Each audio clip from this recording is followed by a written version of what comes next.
नमस्कार सर. हा बोला.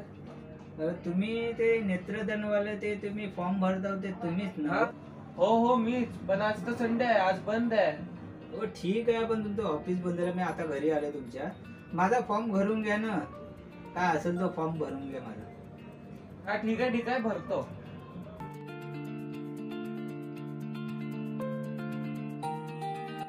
हा झालंय तुमचा फॉर्म भरून. आता तुम्हाला काही बोलायचं आहे का आता नेत्रदान करताय ना त्याच्यावर? ठीक आहे, तुम्ही फॉर्म भरलात ते बरोबर आहे. तर फक्त त्याला एवढंच सांगा की माझे आता डोळे दान करण्याचं फॉर्म भरले ते बरोबर आहे. त्याला फक्त एवढंच सांगा की माझे डोळे काय 2 पॅक मारल्याशिवाय उघडणार नाही, एवढंच सांगा.